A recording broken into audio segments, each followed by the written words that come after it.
Olá pessoal, vou falar um pouco sobre este livro aqui, Passando a Limpo, da Catherine Aschenberg. Esse é um livro que foi publicado ali pela editora Larousse do Brasil em 2008. Então ele vai contar a história do banho. História do banho, ele vai traçar ali desde a época dos gregos, né? Ele começa falando assim, um relato de um banho, né? Para o americano moderno, da classe média, estar limpo significa tomar banho e usar desodorante todos os dias, sem falhar. Para o aristocrata francês do século XVII, significava trocar a camisa de linho diariamente e chapinhar as mãos com água. Não tomava banho. Quer dizer, o linho absorvia a sujeira, mas jamais limpar o resto do corpo com água e sabão. Para o romano do século I, o banho durava 2 horas, ou mais de duchadas, enxágues e imersões no corpo na água, em temperaturas diversas, e significava raspar suor e óleo com uma espátula de metal e aplicar um óleo ao final. Tudo feito diário e coletivamente sem sabão. Então você vê que o banho mudou. Essa história da espátula que ele vai contando, ele conta aqui na página 27, ele entra com mais detalhes aqui, ó. No ginásio, onde praticavam esportes, o banho era um mero complemento do exercício. Os atletas gregos que se exercitavam nus, ginásio significa literalmente lugar nu, antes de mais nada passavam óleo no corpo e cobriam com uma fina camada de poeira ou areia para prevenir calafrios. Após lutar, correr ou praticar esportes com bola, homens e garotos removiam o óleo e a areia, agora misturados com suor, com uma espátula curva de metal chamado estrigil. Após o uso do estrigil, os atletas podiam tomar banho em uma bacia ou ducha ou numa banheira. Embora a água quente pudesse ser muito mais eficaz para remover o óleo e a poeira, não há comprovação de que os ginásios oferecessem água quente antes do período romano. O rigor másculo dos banhos de água fria adequava-se ao espírito do ginásio e tranquilizava os atenienses que refletiram longamente sobre o enfraquecimento e os efeitos feminilizantes da água quente. Então, para os romanos, água quente é coisa de molezinha, entendeu? Não é coisa de macho, não. E essa ideia do estragil, né? Estrigil, ela está ligada principalmente à questão dos exercícios físicos, né? Aí ele mostra aqui também na página 31, ele mostra um exemplo do que seria esse estrigil. Ó. Seria essa ferramenta aqui.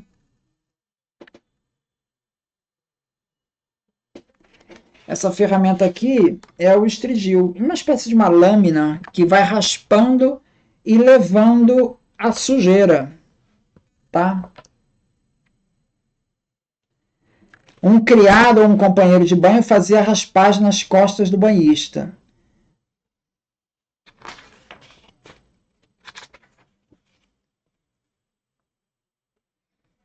E ainda tem outra parte interessante sobre isso, sobre esse procedimento, né? Que o suor e a sujeira e o óleo raspados do corpo de um gladiador famoso, com estrigil, eram vendidos a seus fãs em pequenos frascos de vidro. Então não era todo, né? Isso aqui é de um gladiador famoso. Pô, quero pegar o suor do cara. Isso era vendido. Algumas mulheres de Roma supostamente usavam essa mistura do gladiador famoso, tá? Como creme para o rosto, tá? Bom, ele conta a história, então, dos cristãos, né? O cristianismo ele vai ter uma perspectiva, assim, bastante controversa, né? Sobre essa questão da limpeza, da higiene pessoal, quando vem, por exemplo, quando Jesus ele critica o hábito dos fariseus de lavar as mãos toda vez que vão comer. Né? Isso Marcos 7, capítulo 1 a 23. Na versão contada por Lucas, é Jesus quem senta à mesa para comer sem lavar as mãos, chocando seu anfitrião fariseu. Lucas 11, 37.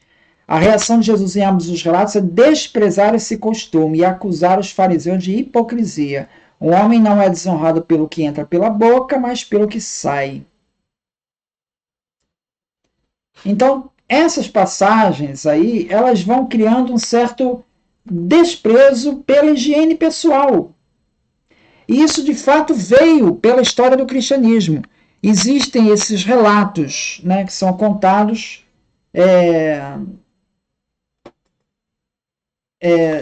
dessa questão da limpeza pessoal.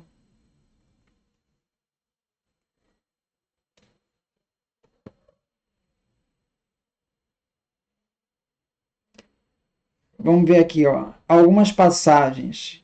Clemente de Alexandria. Tinha a questão das casas de banho também. As casas de banho eram frequentadas por homens, só por mulheres, e tinha as mistas também. Isso na época de Roma, na época de Jesus. A maioria das autoridades da igreja permitia os cristãos que frequentassem as casas de banho não mistas. Porque, veja, para ter banho em casa era complicado, por causa de ter a disponibilidade de água. Então, havia banhos públicos. O ponto de vista de Clemente de Alexandria, no século II, sobre alguns desses assuntos, era equilibrado e moderado para a época. Em seu Guia para o Pensamento e Comportamento Cristão, Pedagogos, ou Instrutor, ele escreve que existem 4 razões para o homem visitar as casas de banho: a limpeza, o calor humano, a saúde e o prazer. Os cristãos talvez não se banhem por prazer, nem por causa do calor humano. As mulheres, talvez por causa da limpeza e da saúde, mas os homens somente pela saúde. Provavelmente porque eles poderiam banhar-se no rio, o que seria considerado imodesto para as mulheres. Clemente de Alexandria elogiava a natureza democrática das casas de banho, censurando fregueses ostensivos, que chegavam com séquitos de servos, pois a casa de banhos tem que ser comum e a mesma para todos. Por esta razão, os banhistas deveriam lavar o próprio corpo e não depender de escravos para lavar o seu corpo. São João Crisóstomo considerava o banho, assim como a alimentação, uma necessidade. Tá?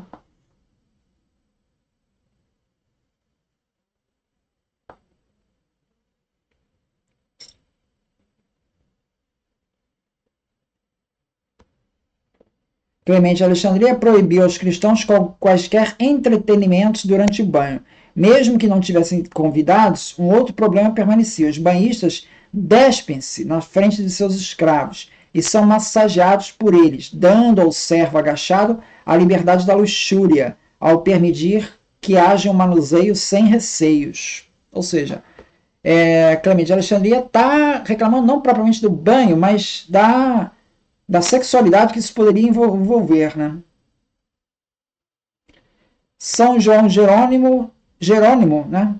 Ele dizia o seguinte: um corpo limpo e uma roupa limpa, alertava ela as suas freiras, são sinônimos de uma alma suja.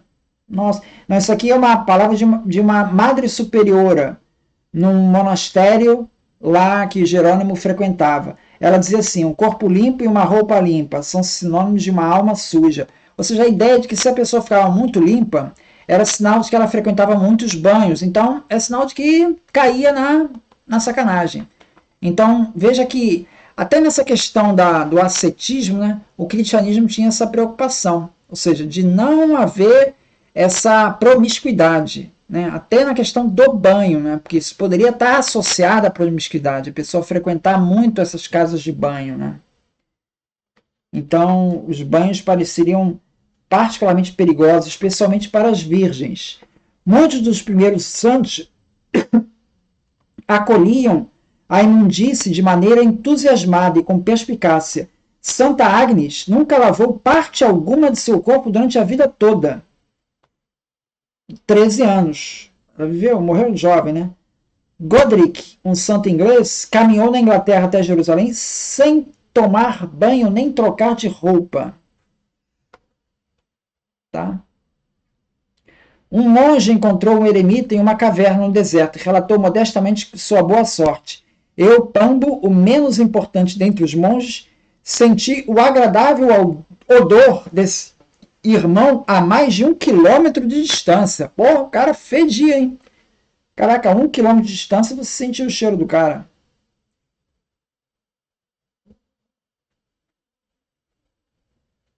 Enfim, essa perspectiva do cristianismo meio que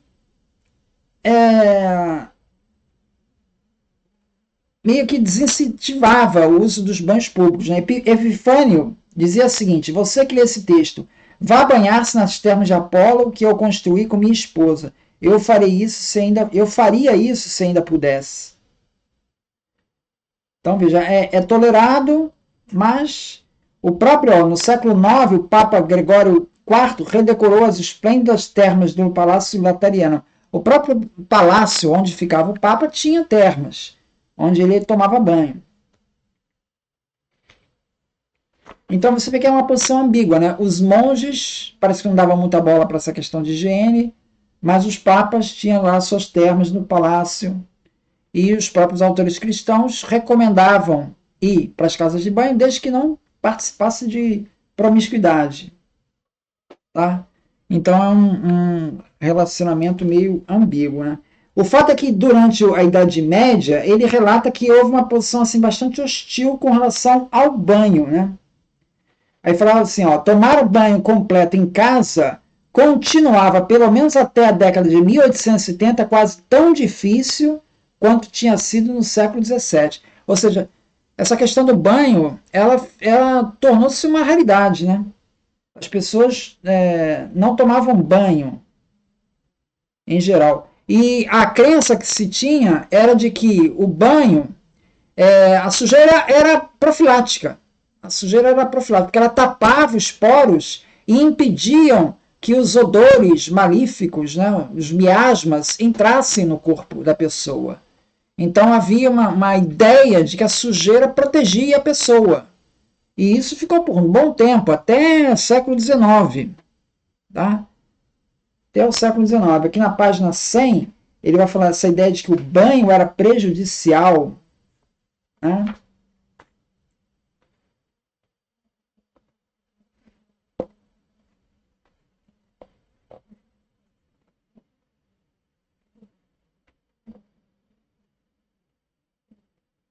Como a água podia infiltrar-se no corpo saudável e perturbar o equilíbrio do espírito, médicos e pacientes esperavam que um banho cuidadosamente prescrito e bem monitorado pudesse também restaurar o equilíbrio do espírito no corpo adoentado. Enfatiza que tal terapia era arriscada e devia ser feita sob supervisão profissional. Isso já no século XVII. Então veja, até a questão do banho era... Por quê? Porque ia... Né? Tapar os orifícios do corpo é saudável. Isso mudou no século XIX, quando passou a ter associado essa questão da doença caracterizada pelas micro-organismos. Né? Essa ideia que vem da Revolução Pasteuriana, né? Ela mudou o conceito de banho. Quer dizer, o banho passou a ser bem visto, passou a ser saudável.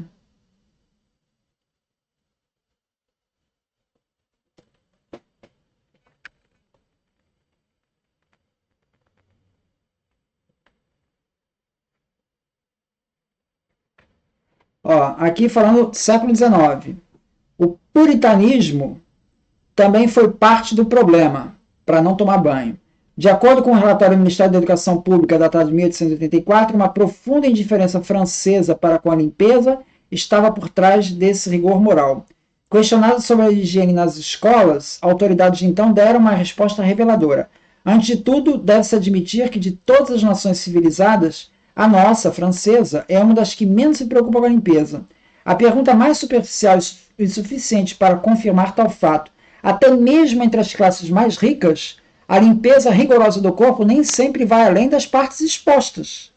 Os hábitos são piores entre a população local. É necessário ter a experiência de nossos médicos para conhecer o terror que a simples recomendação de um banho causa na maioria dos camponeses de nosso país. Então, aí ele conta a história que os camponeses, né, que não tinham, esses aí não tinham mesmo hábito de tomar banho, né, quando eles eram levados até um hospital, a primeira coisa que se fazia, então, era dar banho nesse paciente. Já estamos no século XIX, já depois da Revolução Pasteuriana, tá? Então, já se sabe que tomar banho faz bem, mas isso é os médicos, estão descobrindo isso, a população ainda não está com esse costume, né? Então, o camponês, primeira coisa, ele tomava banho. Só que, possivelmente, essa pessoa poderia morrer no hospital, né? Então, ela morrendo, quando o caso era contado na cidade lá do interior, o pessoal dizia, tá vendo? Ele morreu porque tomou banho. Entende a correlação errada? Quer dizer, isso acabava reforçando o estereótipo de que não tomar banho é saudável. Então, o livro ele vai contando essa história, né, da história do banho, que mudou bastante, passou por um período de hostilidade do banho, desde o cristianismo, início do cristianismo, até o século XIX.